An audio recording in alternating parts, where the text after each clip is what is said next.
নদিয়া জেলার চাকদা থানার অন্তর্গত সহিশপুর ফার্ম গ্রামে রহস্যজনক অগ্নিকাণ্ডে পুড়ে ভস্মীভূত হয়ে গেল একটি মুদি দোকান। ঘটনায় প্রায় 5.5 লক্ষ টাকার ক্ষয়ক্ষতি হয়েছে বলে অনুমান দোকান মালিকের। ঘটনাকে কেন্দ্র করে এলাকায় ব্যাপক চাঞ্চল্যের সৃষ্টি হয়েছে। স্থানীয় পরিবার সূত্রে জানা যায়, প্রতিদিনের মতো দোকান বন্ধ করে বাড়ি ফিরে যান দোকান মালিক। গভীর রাতে আচমকাই দোকান ঘর থেকে আগুন ও ধোঁয়া বের হতে দেখে আতঙ্কিত হয়ে পড়েন এলাকাবাসী। সঙ্গে সঙ্গে স্থানীয়রা ছুটে এসে আগুন নেভানোর চেষ্টা শুরু করেন, কিন্তু আগুনের তীব্রতা এতটাই বেশি ছিল যে মুহূর্তের মধ্যে দোকানের ভিতরে থাকা সমস্ত মালপত্র, আসবাবপত্র, নিত্য প্রয়োজনীয় জিনিসপত্র পুড়ে ছাই হয়ে যায়। অভিযোগ, পূর্ব শত্রুতার জেরে কেউ বা কারা দোকানের মধ্যে পেট্রোল ঢেলে আগুন লাগিয়ে দেয়। আগুন লাগানোর পর দুষ্কৃতীরা এলাকা ছেড়ে পালিয়ে যায় বলেও অনুমান স্থানীয়দের। আগুনে দোকানের নগদ টাকা, খাদ্য সামগ্রী এবং বিভিন্ন মূল্যবান জিনিস সম্পূর্ণ নষ্ট হয়ে যায়। ঘটনার খবর পেয়ে দ্রুত ঘটনাস্থলে পৌঁছায় চাকদা থানার পুলিশ। ঘটনাস্থল ঘিরে তদন্ত শুরু করেছে। কিভাবে আগুন লাগানো হয়েছে এবং এর পেছনে কারা জড়িত এবং এটি পরিকল্পিত অগ্নিসংযোগ কিনা, সেই সমস্ত দিকে খতিয়ে দেখছেন তদন্তকারীরা। এদিকে এই ঘটনায় আতঙ্ক ছড়িয়েছে সহিশপুর ফার্ম এলাকায়। দোষীদের দ্রুত গ্রেফতার ও ক্ষতিগ্রস্ত পরিবারের পাশে প্রশাসনের দাঁড়ানোর দাবি জানিয়েছেন স্থানীয় বাসিন্দারা।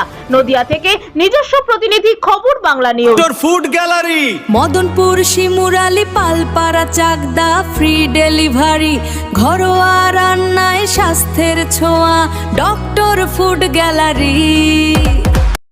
দাদা কিভাবে আগুন লাগলো দোকানে?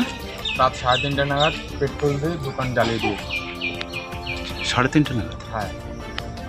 কিসের 3:40 কিসের দোকান ছিল? এটা মুদিখানা দোকান ছিল, জামা কাপড়, বালতি বাচ্চাদের খাবার, চাই তো মুদিখানা মানে ডাল ছিল। মানে এটা কি কেউ মানে শত্রুতামি করে করেছে? কাউকে সন্দেহ হয়? হ্যাঁ, সন্দেহ হচ্ছে। আচ্ছা, প্রশাসনকে জানিয়েছেন? হ্যাঁ, জানিয়েছি। পুলিশ এসেছিল? হ্যাঁ, এসেছিল, তদন্ত করে আছে। তার কি বলছে? পুলিশ কি বলছে? বলছে ওরা দেখছে, তাই বললো আইনত ব্যবস্থা নেবে। আমার টোটাল 5 লাখ টাকা মতো মাল ছিল, আর আমি কালকে কিছু টাকা এনে রেখেছিলাম, আজকে মাল আসতো, ওইখানে 30-35 হাজার টাকা মতো ছিল, 5.5 লাখ মতো। এই জায়গাটা কোথায়? এই জায়গাটা সহিশপুর ফার্ম। কোন থানার আন্ডারে? চাকদা থানা। আপনার নাম? আমার নাম সাগর ঢালি।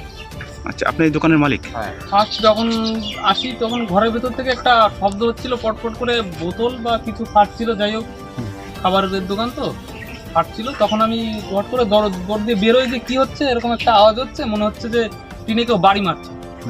এসে দেখি ফার্স্ট ওই কর্নারটায় আগুন লেগেছে। আগুন লাগলে আমি তারপরে আমার কাকাকে ফোন করি যে কাকা এরকম দোকানে আগুন লেগেছে, তাড়াতাড়ি দৌড়ে আসবে। তোমরা দৌড়ে আসতে আসতে আগুনটা এতটাই ছড়িয়ে গেছে যে পেট্রোল ছিল ঘরে, ওই 10 লিটার মতন পেট্রোল ছিল। সেই পেট্রোলে এতটাই আগুন ছড়িয়ে গেছে যে নিবানোর কোনো পরিস্থিতি ছিল না। তারপরে গ্রামের পাশের সবাই এসে আগুন নিবানো হলো, কিন্তু কোনো কিছু বাঁচানো যায়নি, সব কিছু। তখন মোটামুটি কটা বাজে রাত? তখন রাত 3:35 কি 40 এরকম বাজে। আচ্ছা আচ্ছা।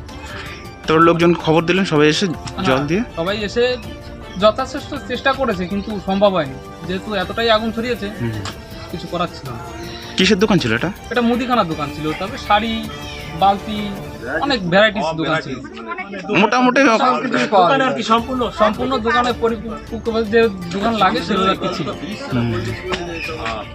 ফ্রিজ, কোল্ড ড্রিঙ্কস সব কিছুই ছিল। অনেক টাকার মাল জিনিস ছিল। এই জায়গাটা কোথায়? জায়গাটা? এই জায়গাটা সহিশপুর ফার্ম। কোন থানার? এটা চাকদা থানা। আচ্ছা আচ্ছা। আপনার নাম? মিঠুন বাড়ুই। আপনি এখানকার বাসিন্দা? হ্যাঁ।